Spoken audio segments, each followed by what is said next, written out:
Hello, Love and Brief listeners. This is Resonant Yes. As you may have guessed from the title of this week's episode of Love and Brief, we are going to talk about loss and grief. So this is just a heads up to you. If you are in a space where listening to talk of death and loss and grief if this is not a good time for you to do that, you may want to skip this episode. Don't worry, we have plenty more episodes coming that are not about that. If you are somebody who you think this episode applies to you right this moment and you're in the middle of dealing with loss, just wanted to tell you I'm in a similar place, and Mako and I are here with you, and look forward to you engaging with this episode. Hopefully you'll find something really helpful in here. Also, I wanted to note that we talk about loss in terms of a person, but there are lots of types of loss. So don't discount this episode if you haven't recently lost a person. There are losses of hopes and dreams that go away when things change in your life. There is loss of love through breakups and divorce, and sometimes loss of your plans when illness hits or jobs end. And we grieve all of these things, friends. So we're going to talk about this as grieving people because we had both lost people, but I hope you can also think about the grief you may be experiencing for other parts of your life. That's it. Let's get into this episode. Welcome to Love in Brief, a brief ABDL advice podcast that's focused on issues of love. And normally, this is where my co-host goes, love. And then I say, and we talk about love for yourself. And then they go, yeah. And then I say love for others. And they go, yeah. And then I say love for community. And they go, yeah, or something. But not today, because I am my own co-host today. I am flying solo, and this is by design. Today, we're going to talk about a pretty personal topic. And I'm going to have a heart-to-heart with a really close friend. And we wanted to invite you into this conversation, not because we want to, or we expect you to talk about loss with regard to the people that we're talking about, but because we know that everybody in our community has to deal with loss at some point in their lives. And it may be related to kink, and it may not. But that how we love and how we build relationships, and then how we mourn and celebrate those relationships, is absolutely a topic about love. So that's our topic today. I am Resonant Yes, and I am here with my longtime friend and podcasting mentor, Mako. Mako, welcome once again to Love and Brief. Thanks, RY. Thank you so much for having me. I feel like I need to do the co-host thing and be like, and love for The Departed. Yeah, I guess I could have had you go, yeah, love. Right. Yeah, and we are going to talk about love for The Departed. I want to give a little bit of an intro on you, and for those who maybe don't know you already, you, for a long time, ran a podcast called The Big Little Podcast with a partner and a couple of partners in crime, but your brother, Spacey. And when I was first entering the community, this was my guiding light. I didn't know anybody. I didn't yet have advice to lean on from friends or community because I didn't know anybody. But I had the Love and Brief podcast. I had the Big Little podcast. And I listened to you and Spacey and May, and you gave me such amazing advice right into my ear holes while I was at the gym or on a long drive or whatever. Such amazing advice that set me up for a lifetime of love and community. And you and Spacey did that together. Yeah. And I know we're here to talk in part about Spacey. And I wonder if you would give us a little bit of maybe a little biography on you two and how you came to do that podcast together. Oh, sure. Well, so the thing to understand about Spacey, right, is that, he and I, we weren't biological brothers. We were polyamorous partners, although uniquely so, okay? And we met about 30 years ago. At the time, his dad worked in radio, and his parents were split. And so, Spacey, he would go and spend some time with his dad, some time with his mom, back and forth, back and forth. And he and I were online friends through, of all things, Prodigy and an IRC chat room. And Look it up, kids. Look it up. right, that's one of them dare dinosaur things. They're like, Prodigy the band? No, no, no. No, and like I didn't really know him at all, but he decided he was going to come visit his dad, and I live in Northern Virginia. His dad was living in DC at the time, and was just looking for someone to hang out with while his dad was working. And I figured, yeah, he seems like a pretty decent mammal. Why not? And so I arranged to meet him, and it's really funny and like magical what happened. I didn't even know what he looked like. He didn't had no idea what I looked like, and we arranged to meet in DC. And if you know anything about the DC metro system, the station we met at was L'Enfant Plaza, which is funny because it's French for child. Yeah, for a little baby or something. Yeah. Exactly. And I get off the train, and this super weird thing happened. He was elsewhere in the station, up on like this terrace, and I felt this kind of snapping electric tingle in the air that like touched my face and turned it to look him right in the face. And I knew instantly who he was, and he knew who I was. And it was like this lightning strike. I just instantly knew that I not only that was him, that I knew him, and I had always known him, and I would always know him. And we spent the day together. We bopped around the city. We went to the Hard Rock Cafe back when that was a cool thing to do. We went to the zoo. We went and saw these crazy things called Yap stones, or U stones from the Isle of Yap at the National Museum of Natural History. Really funny, weird stuff. And toward the end of the day, after we'd like run out of things to do, because we felt so weirdly comfortable with each other, he got on the metro with me, rode to the farthest northernmost station, got in my car, and drove for over an hour with me back to my apartment in Maryland, which is like, honestly, like a good way to die. Yeah. This isn't the advice part of the show. No, it's a bad idea. No, but we just had this weird comfort and ease with one another, and we spent hours and hours together. And then the sun went down, and he's like, "Well, I guess you better get me back to the metro. I got to go see my dad." And I was like, "You're out of your mind. I'm not going to let you ride like an hour and a half on the subway by yourself in the dark. Like, that's dangerous. I'm just going to drive you all the way back to your dad's place in Northern Virginia," which was like a long ride. And we got in the car and like loved each other's company. And it was so weird when we got to his dad's place and he got out of the car.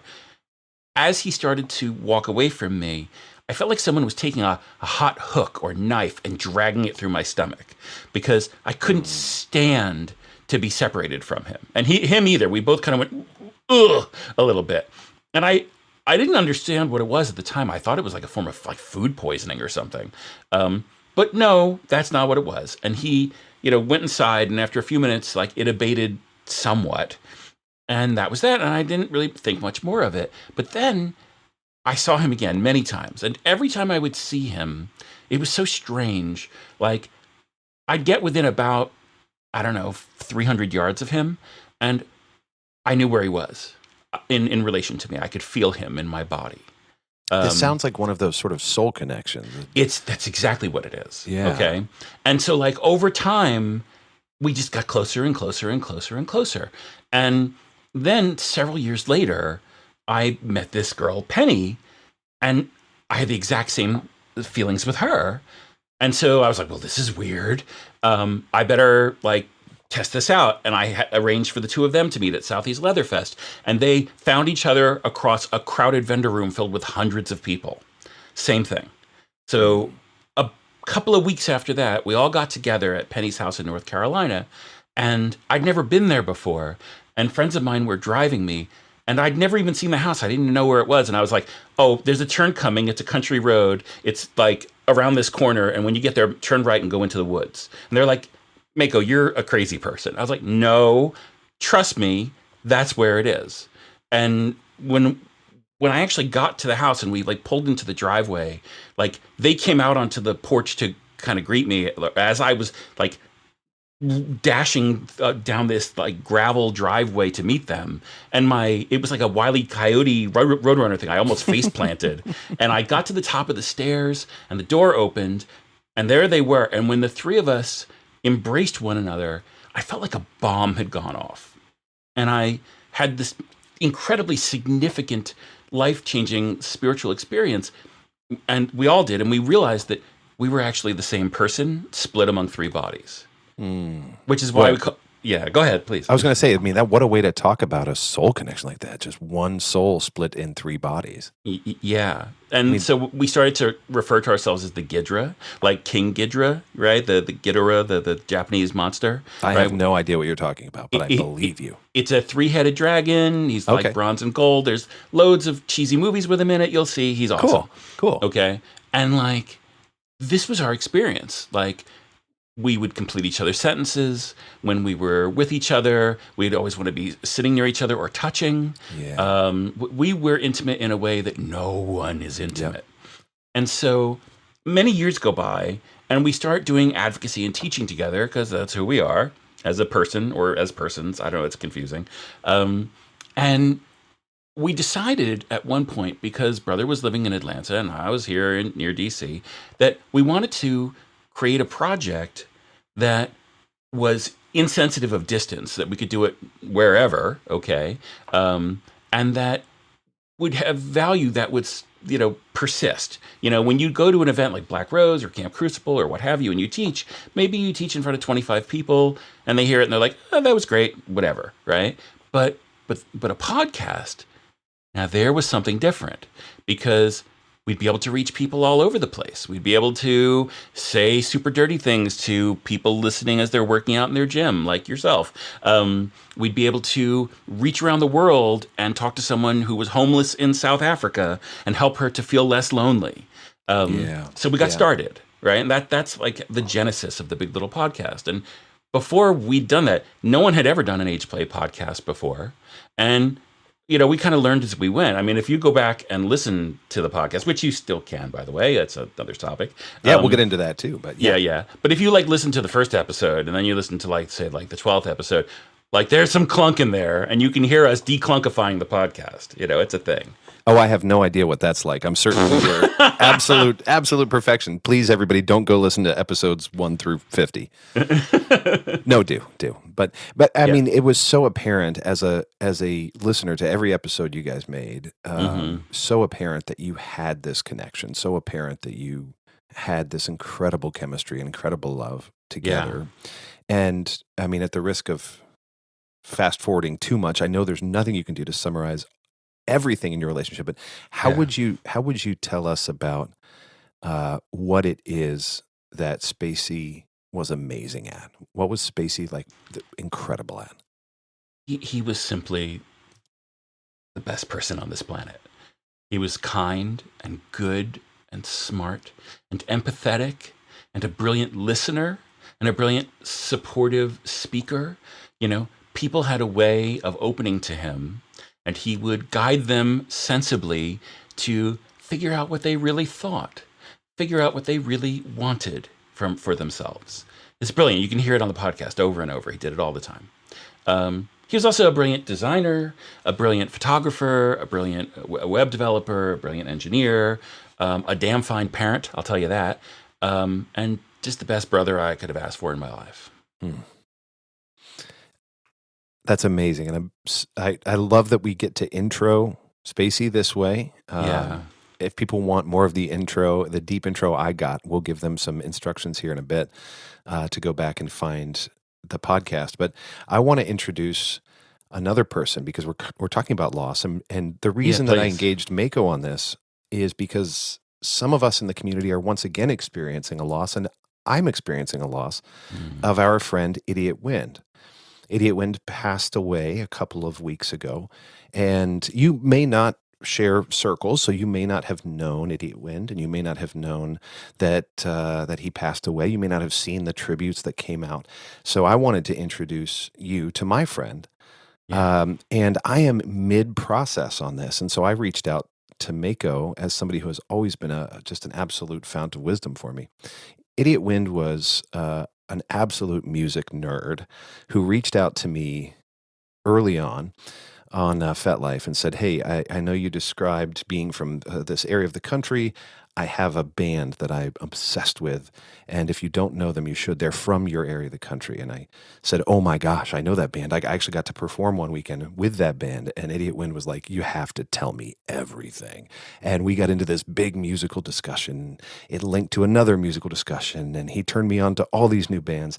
And then this opened the door to some of the most vulnerable, thoroughly heartfelt, intelligent, wise conversations I have ever had in this community. I ended up making a friend who would become a beacon of calm, thoughtful, deeply empathic, warm wisdom in my life.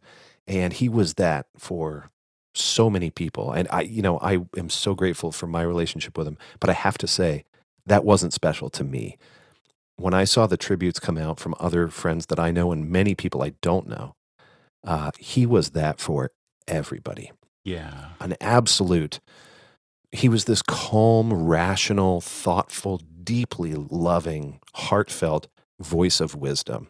And it didn't matter what you were going through, and it didn't matter how big it was. He not only could hold all of it, but he could see you through it and talk you through it. Yeah. He was also tons of fun. He was on a previous episode of the podcast, and actually, if you are listening in order, you'll know that I actually played that podcast as a tribute to him. So go back and listen to our last episode. I won't send you way back in the archive because the previous episode to this one you're listening to now is a rebroadcast of his appearance. But he was so fun, and he made it out to all kinds of events and parties, and he always brought his own like special board games and stuff. He would break out stuff from our childhood, games I hadn't seen in 30, 40 years, and just became sort of this warm, happy light that people crowded around. That's the Idiot Wind I want to introduce you to. There are hundreds of people in our community who have other stories, and I hope that you get to hear those. The reason that I wanted Mako for you and I to share those was because I wanted folks to know the living people that we loved. Yeah. And now I want them to know about the fact that those people died and that that's really hard and how we're dealing with that. We lost Idiot Wind just a couple of weeks ago. Tell me about when Spacey died. Sure. So, I mean, like trigger warning, this is pretty bad stuff. Okay. In November, just around Thanksgiving, and he'll have been gone 2 years now. And the way he passed was horrible. My brother, he was a runner, as I have been, and he went out for a run. This was at the end of July, and you know, RY is messaging me and saying I don't have to dig into it, but I want to. Okay. I want to, because it deserves to be heard. Yeah. He went out for this run, and there'd been a big storm, a lot of rain damage the night before, and he just didn't know. And so while he was running, this storm-damaged tree broke apart, and a giant chunk of it fell on him. And it gave him a traumatic brain injury and a spinal injury, and it put him into a coma.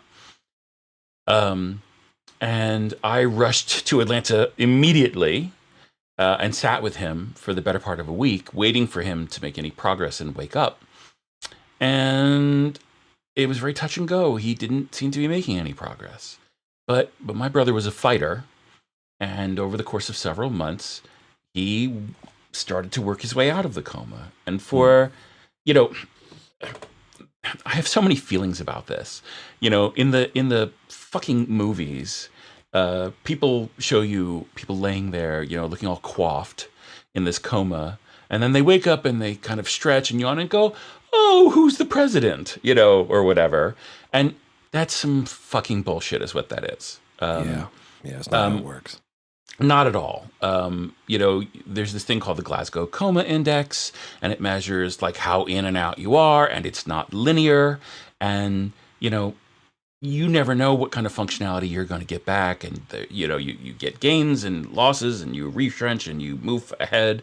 And my brother fought really, really hard to come out, but he was on breathing support, had a trach that really hurt him, Yeah. again, because of the special nature of our bond, I can tell you that when I was physically in the room with him and they would clean that thing and touch it, I could feel it ripping my whole body apart. It hurt very badly. And, it bothered him, so he would fuss with it. And he wasn't cognitively all the way there. He was getting better and better all the time.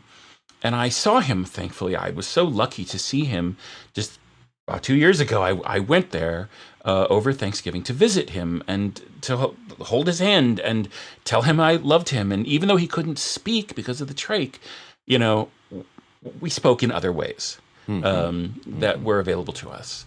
And after I left, about a day later, in the middle of the night, it really was bothering him. So he yanked at it and yanked it out, and it made him have a heart attack, and he died. Yeah.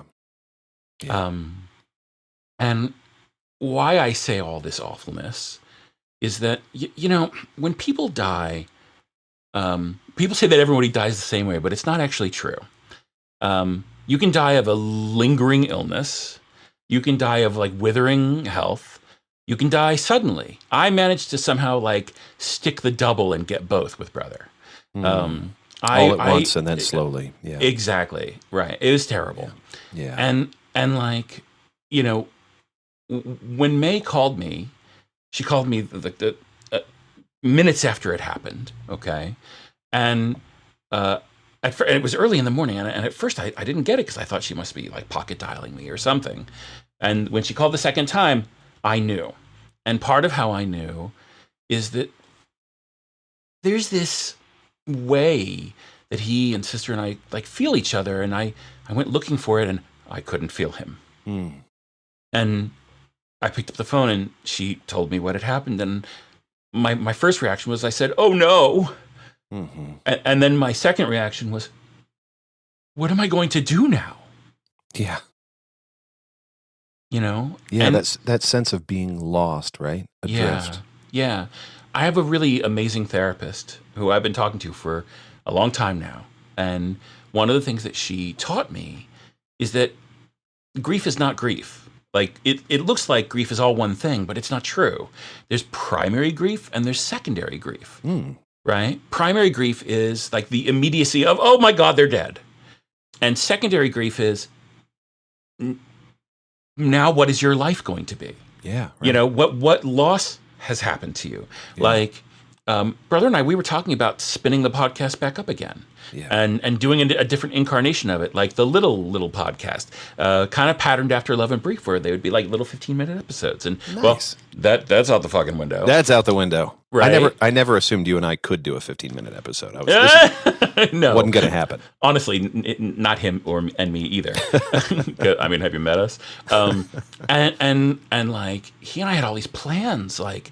We were both going to ultimately move to Florida and get houses next to each other. Yeah. He and I were going to go to paramotoring school together and learn how to do that. We were going to hike the entire Florida Keys. We had a lot of plans, and all my plans went in the fucking toilet. That's where they went.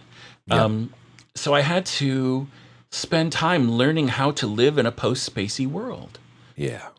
I like the way you're putting that, because, there's all these frameworks around grief, and we try and put it into neat piles, and it doesn't work that way. Maybe these are good hints, but grief is not neat, and there aren't 7 stages, and you don't work through them in order. And this part of being bewildered and without, and just wondering what the hell happened to my life and my plans, that doesn't just go away and then you move into acceptance. It's years of remembering and then noticing the hole in your life again. Yeah. A friend of mine, my friend Rivka, who had dealt with a death that was very jarring to her, she told me this other thing, and this was years ago. This is back when my friend Andrea passed away, okay, who I was also super close to.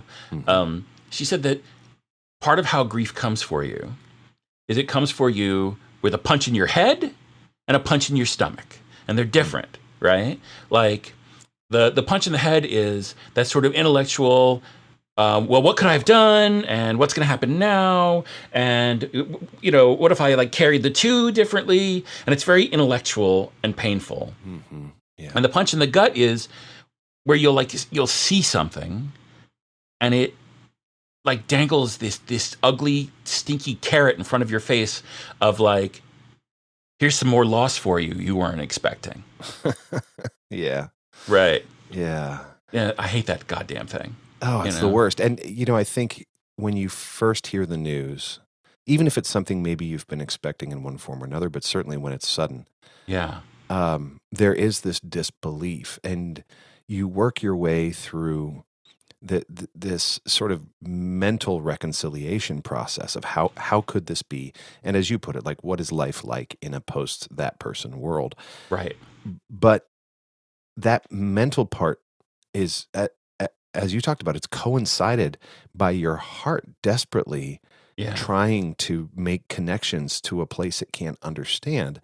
Right. And for me, as I get little reminders and mementos, even just dig up old email messages, or I see a voicemail I haven't deleted, or I pass by an artifact in my house that came from that person. Yeah. It's just a gut punch. It's not a mental exercise. At that point, it's just a heart and gut experience. It's a visceral reaction, and it's visceral, and it's not one that you want, and it actually has like physical manifestations. It makes you sick. It makes you tired. It makes you exhausted. You really feel like someone's been holding you down and beating you up. Yeah. Like for me, one of the things that I've noticed is that when I get one of these like grief quakes, that like I can't concentrate. I can't put thoughts together. I get consumed with remorse and loss and grief. I have these traumatic and painful dreams, and like like the whole like the Kubler-Ross like stages, right? Like I take this whirlwind little trip through them over and over, like a bargaining thing, right? Right, and that doesn't. I mean, I do want to disabuse people of the notion that the stages are real and happen in order. That yes, all the feelings that might come with the stage certainly are real, but they don't happen in order. No, and you don't solve for one and then it goes away. No. How long has it been since Spacey died? So in November, like the third week in November, it'll be 2 years. Okay, and I can tell you this honestly. There's not an hour of my day that goes by that I don't think about him in some fashion. Mm-hmm. I'm going to bring something up. When you told me about Idiot Wind, I shared something with you, and I don't know if we can show note it. It's that cartoon with the bookshelf. Oh, yeah. I'll put it in the show notes for sure. Let's talk about it. Yeah. So here's good radio. I'm going to describe an illustration. Right. In this cartoon, there's this bookshelf. And this is like day 0 or day 1 when someone dies. And there's only one fucking thing on that goddamn bookshelf. It's this big, heavy black book that says grief, right? And it's all that there is to read. There's no DVDs. There's no tablet of amusing diversions. There's no other books. There's not a goldfish. There's nothing. There's the grief book, right? Yeah.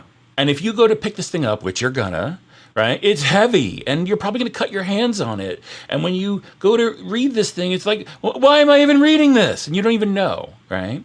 But then, 1,432 days later, you look at the same bookshelf, and the book's still there, but it's surrounded by hundreds of other books, and like a vase of flowers, and a picture of you eating a hot dog, and who knows what else, okay?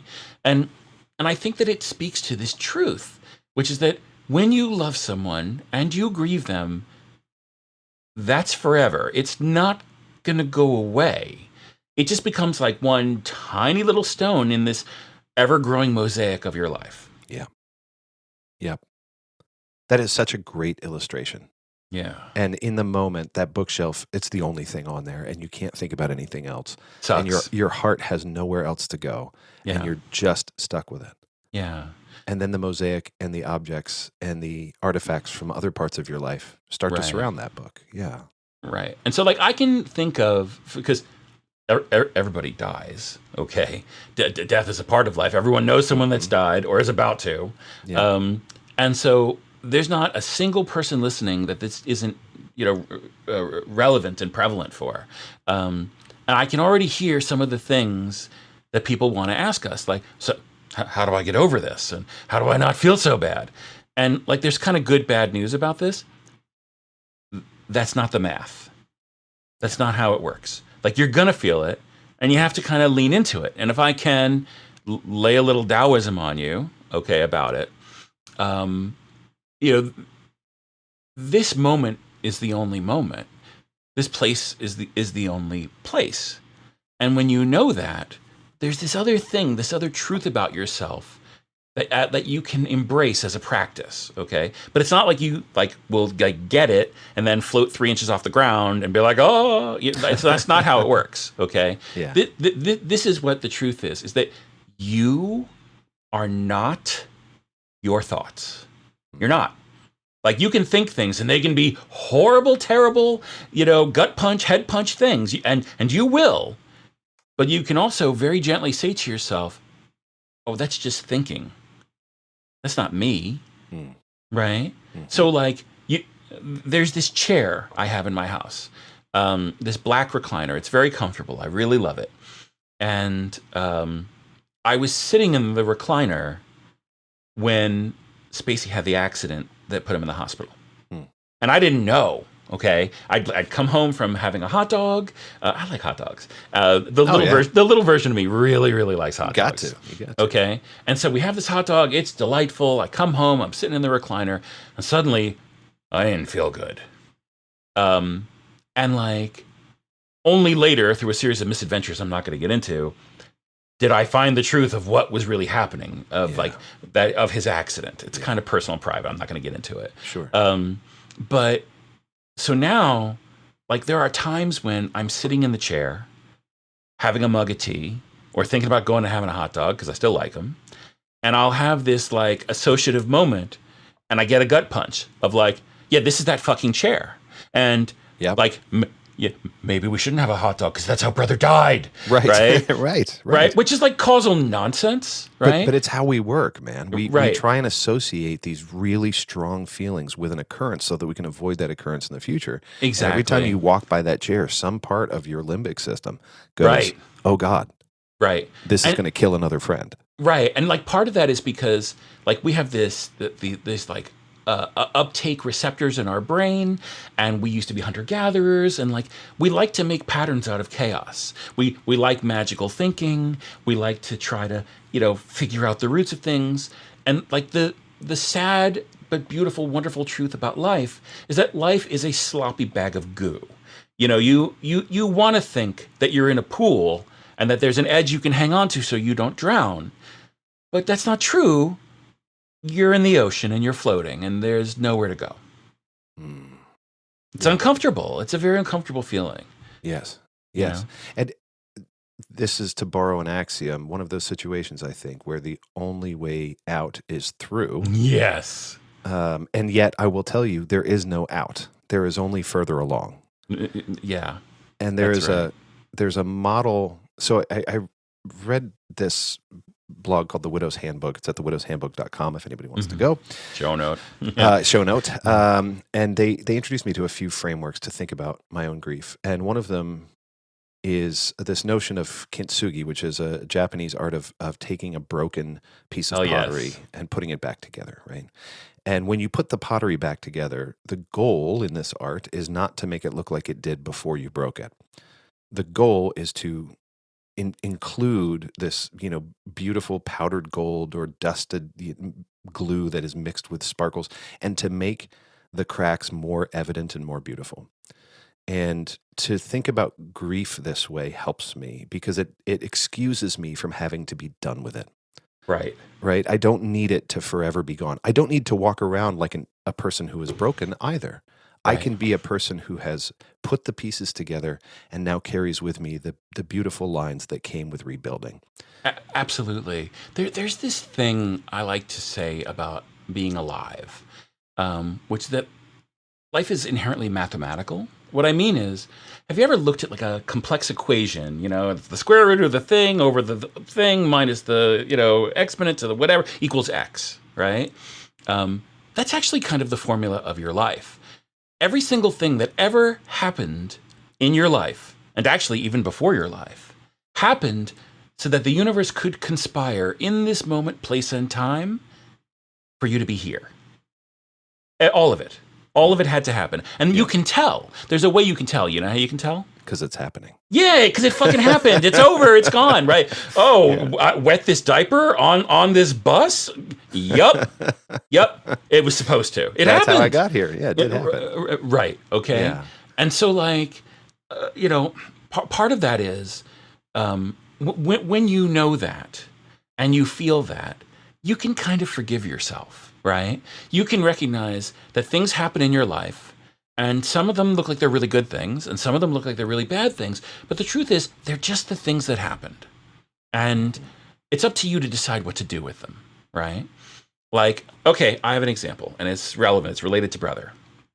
So one of the things that people that are longtime listeners to the Big Little Podcast know is that we divided up the work of the podcast, between each other. And there were certain things that he always did and certain things that I always did. I was the producer, guest interviewer, research guy that like pounded the internet and, assessed whether people were a good fit and browbeat people to come on or push people away who were not a good fit. And brother, he was really the technical arm of the podcast. He did the editing, he was the guy with that horn that like would cut stuff out and did the design work for the website and paid for the hosting. And he paid for all that stuff, which meant that when he died, it went away. But not because I wouldn't have paid for it, but because I just didn't have the material. And because he died so suddenly, we couldn't even get into the computer where he did it all. So the podcast, several months after he went dark, also went dark. And I had to scramble to reconstitute and rescue the material. And I have. I've created this archive at biglittlepodcast.info. And out of the 133 episodes, 89 are there currently, and all the little somethings are there. I didn't put the little event updates from the very beginnings of the podcast because they're not really relevant.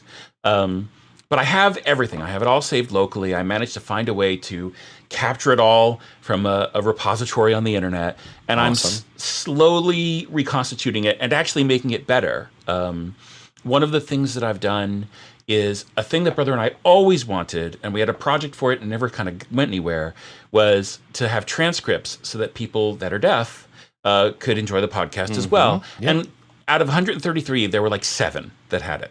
Okay. And I'm very grateful to the people that did that work. It was hard, backbreaking work, but that was it.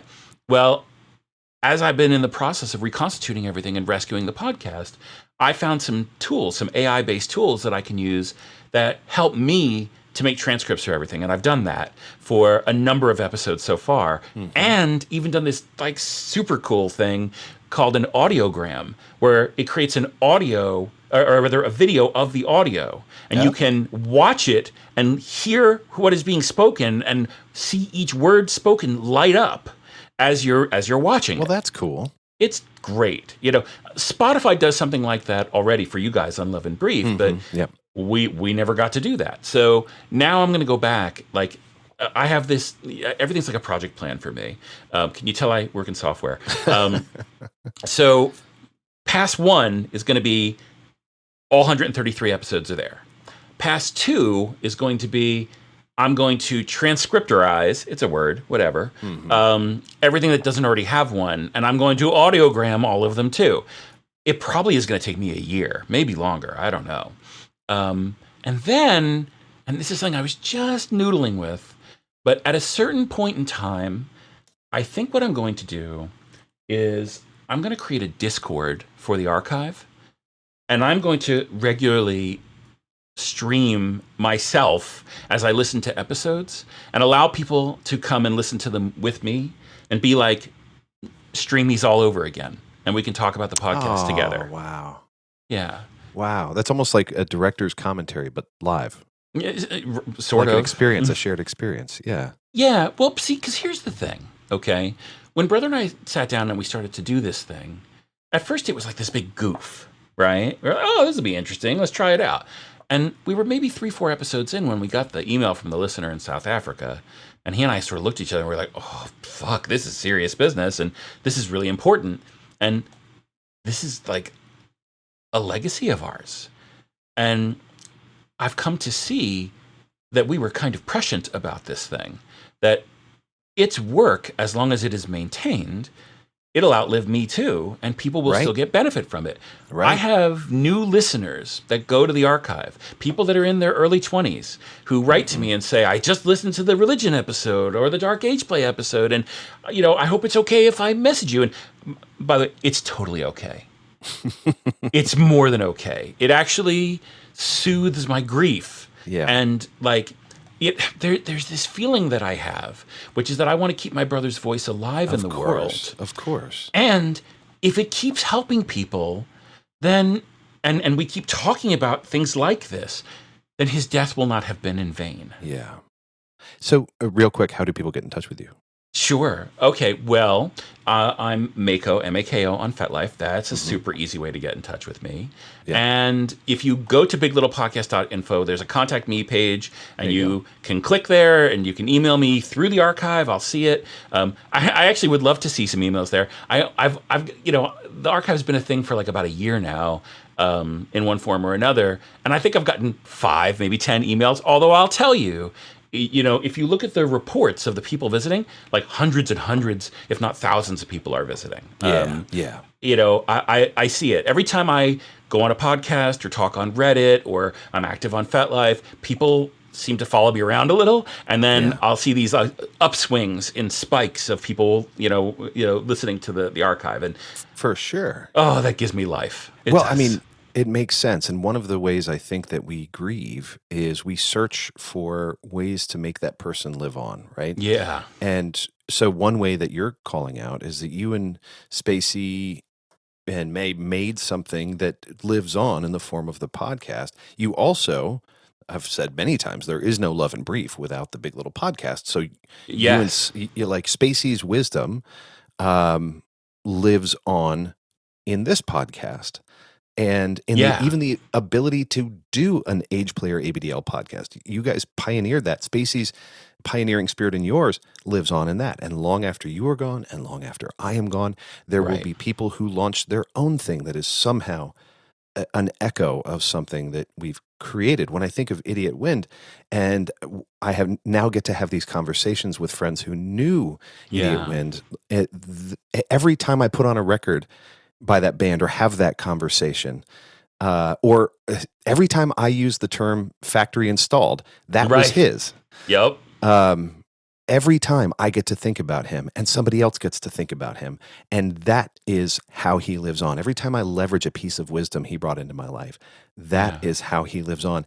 And it is at the beginning, it's so painful to think about their loss, but over time, at least my experience has been, that pain remains. It gets a little duller, a little bit more easy to handle, and it begins to get replaced or perhaps just augmented with these bittersweet memories that over time, those begin to turn into beautiful little fruits and flowers.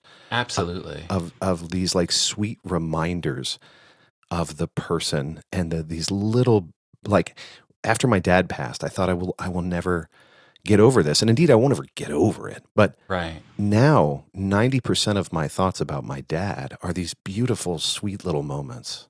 Yeah. And all the grief and loss, sure, it happened and it's still there in some form, but like mostly it's just beautiful memories and moments and wisdom that I gained from him. And it sounds like with Spacey, as people are visiting the archive, as people are emailing you, that you are beginning to get into that phase where some of that sweetness is there.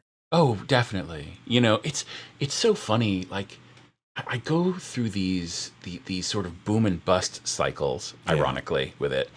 Like, when I first figured out that I could make the archive, it became like all I was doing. Like I was not Yeah. sleeping to do it, that's not great. Because I was scared because the resource that I was using, I didn't know how brittle it was and if it would vanish on me. And so a couple of months in, maybe a year in, I was talking to May about it, and she said, "Why don't you just download everything and then you can take your time?" And because she's a genius, see hundreds of Big Little Podcast episodes for the proof. For sure. And she was right. So I went and I downloaded everything. And then I was like, you know what? I'm going to slow the fuck down. I'm going to let myself work on some other things. I have some other things that are important to me. I need to nurture them too. And actually, some of those things will also be perpetuating the work I did with him. So I also need to do them. And it's become better and easier.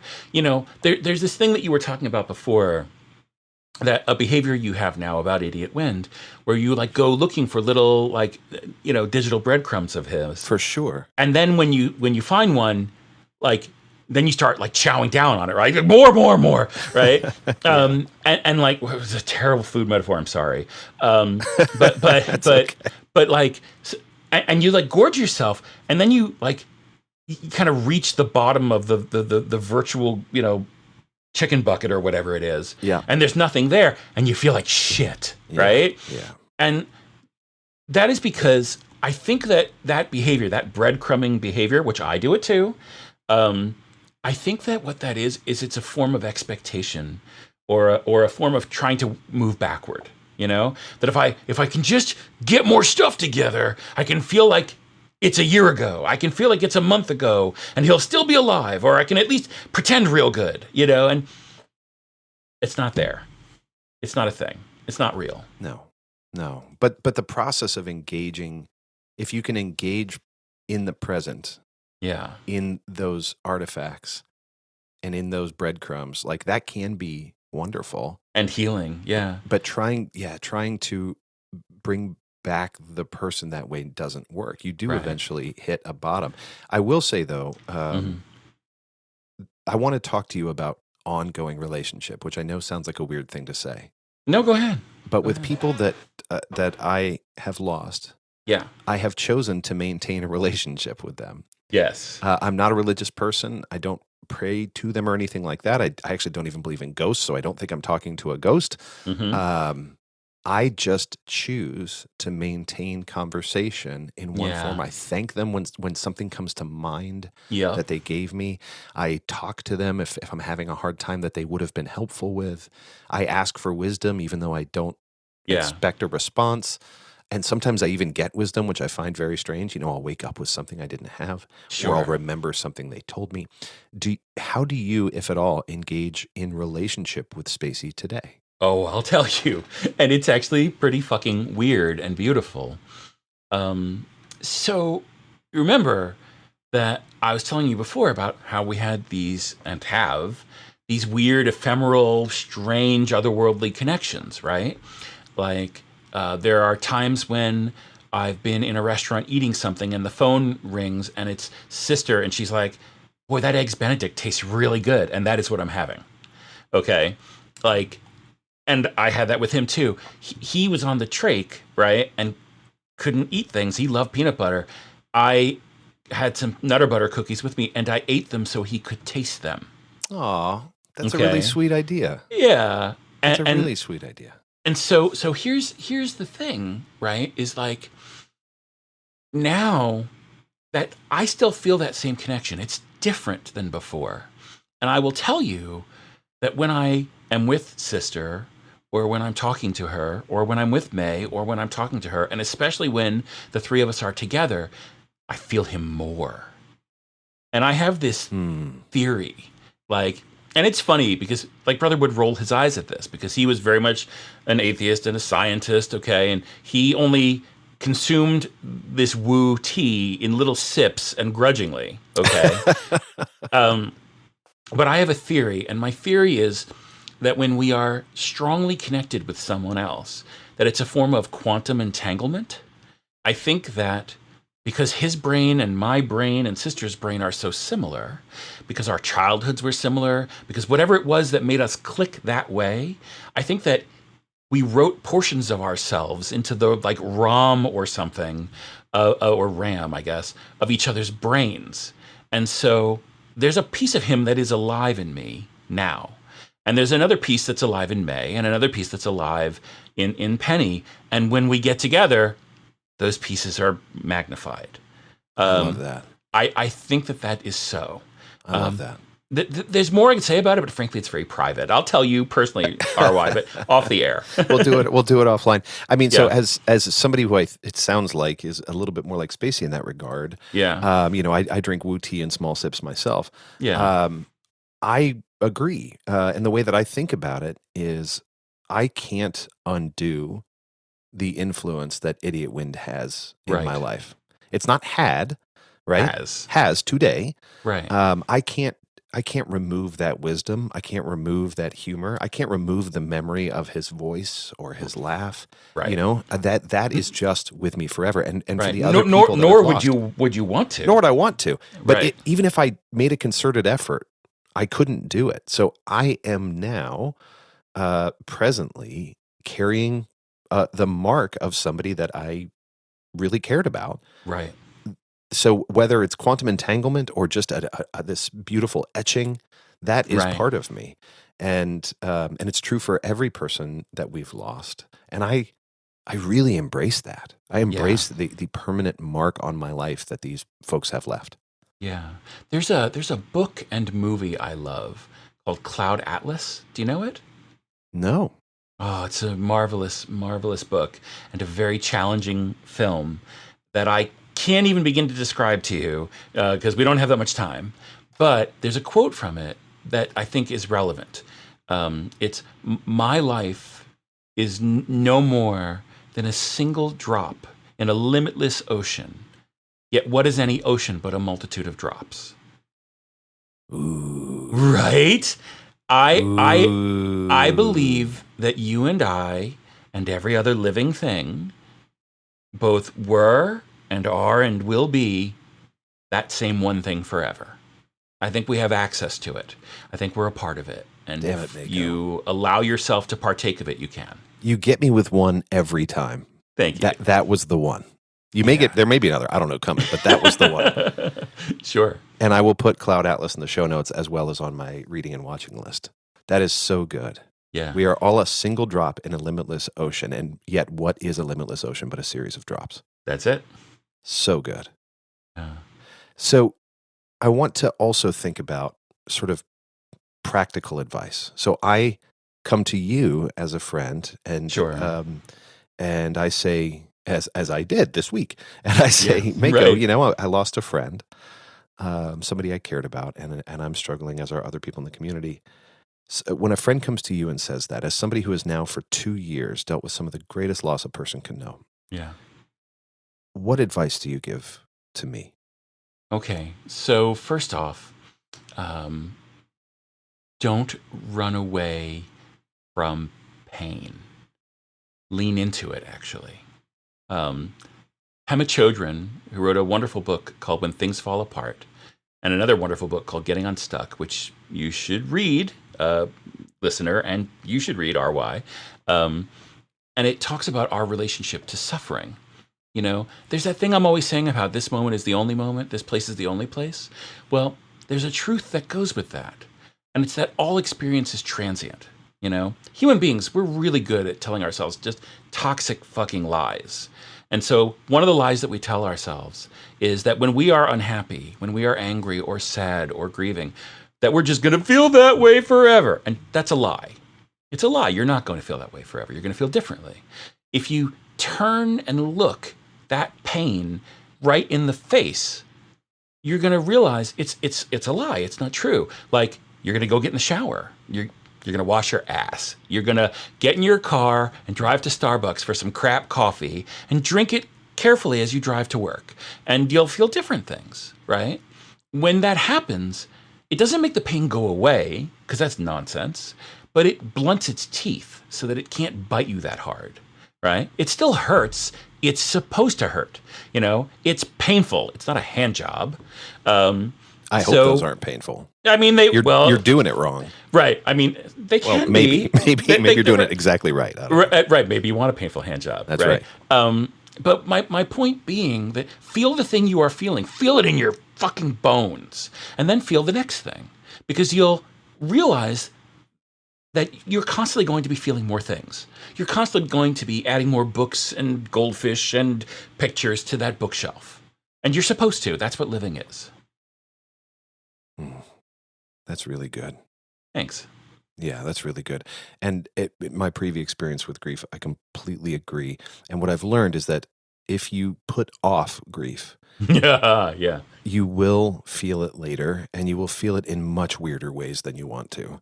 Yes. And it will drag itself through your life, leaving marks and tracks you don't probably want. Right. So feel it while it's present. Right. Give yourself permission to feel it however you need to, and right up to the moment where it breaks you. Then Right. take a break, take care of yourself, but let it come. And I do think that I mean, I can't say this enough, but the linear model of grief it's called the Kubler-Ross model. You referenced it earlier, that says you go through denial, anger, depression, bargaining, and then ultimately to acceptance, is horseshit. It is horseshit. Now, it's not that those stages don't happen. It's that they happen wildly and back and forth and all the time. And my favorite model, so in preparation for this episode and even trying to understand my grief, I did some reading and found I found a model that was really close to home. People who listen to the podcast for a long time know that I am a pinball nut. It's my favorite hobby. I love playing pinball. And there's actually a model of grief based on pinball by two researchers, Margaret Baer and Ruth Bushell, who put out a model that basically says take that previous model, the Kubler-Ross model, and pretend like it's a pinball machine.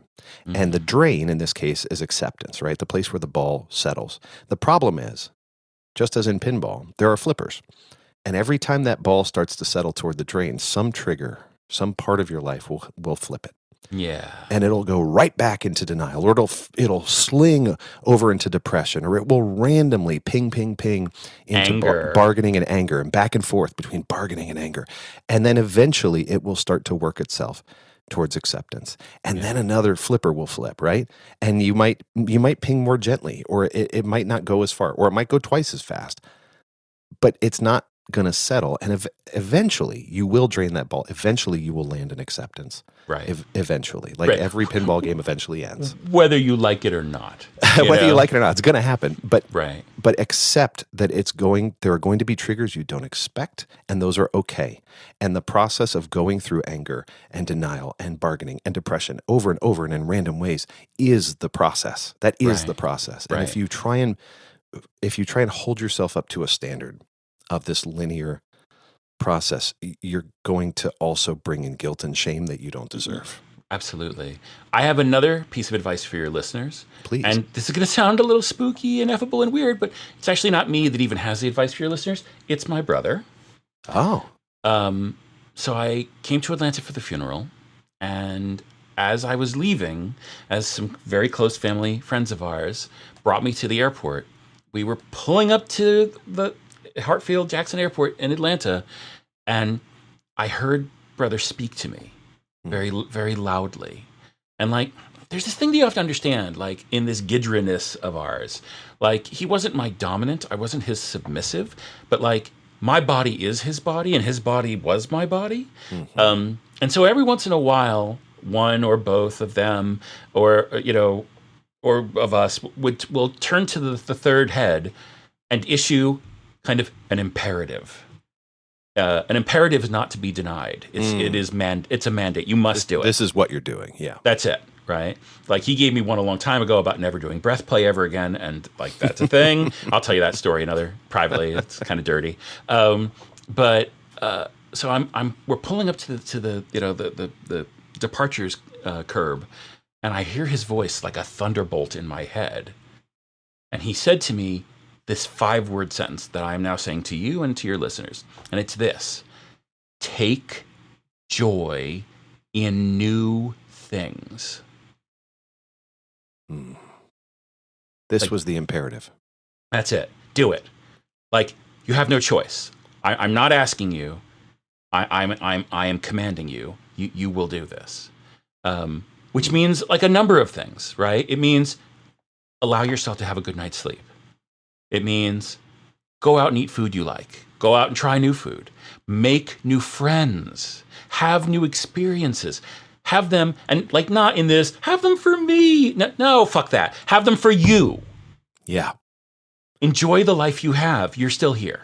Isn't that exactly what Spacey would want if Spacey could yell in your ear right now? He did yell it in my ear. He did yell it in your ear. It is what he wants. And he doesn't Yeah. just want it for me. He wants it for you, RY. He wants it for you, Love and Brief listener. He wants it for every single person. Yeah. And listen, he's fucking dead. So could you cut him a break and just do it? He's been through enough. Yeah.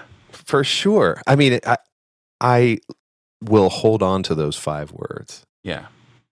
And I will enjoy new things. And I'll call out, if you're feeling, for those who have experienced loss, if you feel guilt about having joy, that's normal. Yes.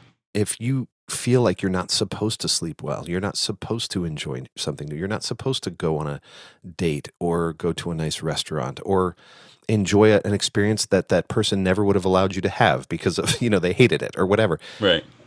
I'm going to disagree. And that guilt is normal, but it's okay to enjoy new things and new people. Oh, can I toss some more advice in the advice bag? Let's do it. Go to a goddamn therapist. And if you're having trouble sleeping, go to your doctor and get some medicine for that shit. Oh, yeah. I did both of those things and it helped me enormously.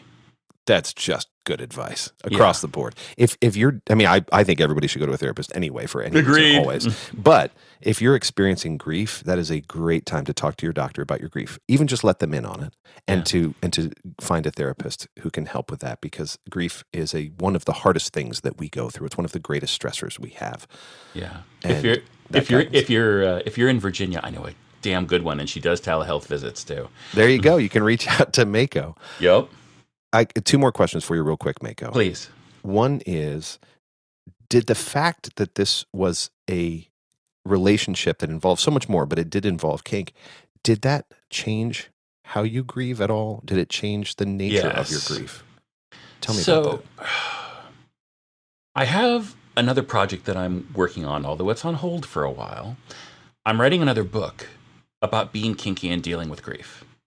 Oh, well, that works out well. Yeah, it's a story, a novel. That's what I do. I literally didn't know that was the topic of your book, so that works out very well. Yeah, my working title for it is "Mad at the Sunshine," right? Because how dare it be beautiful and bright out when someone dies? That's good. Here is a truth about kink. Kink is as much an emotional part of your life as it is a sexual part of your life, and the fact that it is a sexual part of your life doesn't make it some redheaded stepchild third-class citizen either. It's somewhere in there on Maslow's hierarchy of needs. And you don't have to deny it to yourself. And it actually can be a source of solace and comfort to you. Mm-hmm. Yeah. So don't pitch it out the window because you have to be a responsible grown-up and feel like shit because your cousin died. Fuck that. Yep. Do the things that bring you joy. Yep. And lean into the connections and the relationships that give you solace and comfort. And if one of those relationships happens to be a scary, tall woman that likes to sit on your face and smack you around, go get her to sit on your face and smack you around. Yep. I remember in the week before my dad passed away, he'd been sick for a while.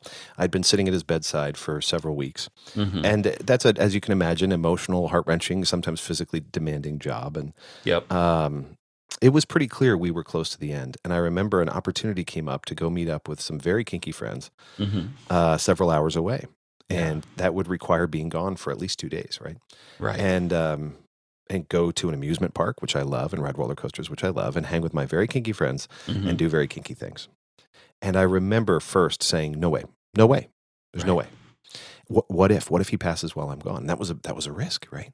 Right. My dad couldn't really communicate at that point, but I heard him as you described, right? Yeah. And he was like, "Are you kidding me? Of course, go. You're getting invited to go do something that gives you so much joy." And Right. my dad was kind of a perv, you know? Like, That's wonderful. and of course go. What? Don't Right. sit by this bed for another 2 days and miss this. And so I went and I had joy and I laughed and I did some crying and I was with close friends, the kind of people because you know them in this way that you know so intimately that you can talk about damn near anything. And I Yes. came home and he passed away a couple days later. And I am so glad that I Right. did that. I am so glad. And I think he would have been really pleased that that was the choice I made. Yeah. I agree. I Yeah. agree. My other question for you, because we've been talking about all of these very difficult times of the last couple of years in your life, how are you doing today? It's funny. Like, I, I'm actually amazing. I wasn't. I was very not amazing. I was the opposite of amazing. It's funny in Esperanto. Often you put mal in front of a thing, like bona is good and malbona is bad. I was mal amazing Okay. for a long time. Okay, I curled up in a little ball. And I didn't know what to do with myself, and I didn't know who I was or where I was. I'm like, I'm 1/3 dead. How do I even do anything? But I got good therapy. I gave myself time, and it's really yielded some good things for me. I took up intermittent fasting back in July, and I'm down about 25 pounds, Oh, good. which is amazing. And I'm going to lose another 70 or so is my plan. Okay. So the Was that next a goal to lose weight? yes. Okay. Yeah, Well, because good for you. one of the things that happened to me in all of this misfortune and tragedy is I decided to eat my feelings, and it turned out they were really fattening. Yeah. So are mine. Right. I was like, let me see if more French fries will make this grief go away. Spoiler alert. No, they don't. No, they don't. My feelings are actually pretty high proof is the problem. My Oh feelings, God. there are a lot of alcohol in my feelings. Yeah. Yeah. I actually don't drink at all anymore. That's a different story. Well, another good for you. Yeah. And like, so I'm losing all this weight. I've become super effective at my job. In the middle of all of this tragedy and awfulness, my behavior chart app, WeMinder, kind of gave up the ghost. It had a dependency on this external service, and they decided one day we're not going to work anymore. And I was like, unless you do these 7 complicated things, and I did the 7 complicated things, and they were like, nope. For which I want to say, fuck you, Twilio. Fuck you right in your fucking face. You heard it here, whatever Twilio is. It's a API to send SMS messages. Gotcha. Yeah, fuck you, Twilio. Yeah, fuck them. But so I decommissioned the whole thing, and I actually started rewriting WeMinder from scratch, and it's going like a house on fire. It's amazing. Awesome. And like sometime in 2025, it's going to come out, and it's going to be an order of magnitude better than what it was before. And I'm really excited about that. And part of all this has become I figured out who I am in a post-spacey world, which is I'm someone who still does our work, and I just do it in different ways. Which also necessitates a response to a question I get a lot. And I'm going to say it here so people can stop fucking asking me. No, there will never be another episode of the Big Little Podcast. No, I will not start another podcast and call it the Big Little Podcast. No spacey, no Big Little Podcast. So stop asking. Yeah. But I'm happy to go on lovely podcasts like this. Yep. And I'm happy to still be an advocate and give people advice. I'm happy to create kinky software that helps people and write books that help people, and that's enough for me. Yeah. I'm glad you cleared that up because I Yeah. miss the Big Little Podcast and Me too. but I now also can go to the archive, so Yep. that's pretty awesome. Mako, I'm so glad that you are doing well. It gives me hope, as I deal with this loss. I lost another friend this summer. As I Yep. deal with that loss, it gives me hope and just a great reminder that even the greatest losses in our lives, that we can come out on the other side. We can be okay again and still True. hold on to that love and that person and still have that relationship on the other side. I heard, I think it was Dan Savage say once, that the amount of pain you feel when someone dies, that's the commensurate purchase price for the amount that you love them. Oh, well, in that case, I think you loved Spacey very, very, very much. Yeah, that's the truth. Yeah, when you describe the pain. Yeah. Yeah. Thank you for doing this. This is really, really vulnerable space. And for our listeners who are dealing with loss, I'm sorry. Remember that there is another side. You don't have to get over this. Yeah. And as Mako said, that our feelings feel permanent, and they're not. But the person in your life is. Um, we will talk more about a whole bunch of fun topics coming up, but I am so grateful to cover this one. And hopefully, our listeners can come back to it, even if they're not currently in a space of loss. Yeah. When something happens, hopefully, you can come back to this episode. Mako, I'm going to put everything we talked about in the show notes. Every time that we talk, I get a whole bunch of show notes. Yeah. Is there anything else you want to share before we say goodbye? I just want to encourage people, if you're struggling and you need someone to talk to about this, I'm your guy. Hit me up Yep. on FatLife. Send me mail through the archive. You know, if you can find me on Discord or you want to talk to me on Discord, let me know. We can talk. I know how terrible a thing this is, and you don't have to suffer it alone. Yeah. You know how they use the expression like a comedian's comedian? You Yeah. are an advice giver's advice giver. I call you when I Aw. need really good advice. So absolutely, if you are struggling, hit Mako up. Obviously, I am right in the middle of it, so I may not be the right person to hit up right now, but hopefully this episode helped you, and down the road I will happily be helpful myself. And that's it, friends. Look forward to a lot more fun stuff coming up on Love and Brief. So happy we tackled this together. And Mako, giant thanks to you. This has been another episode of Love in Brief.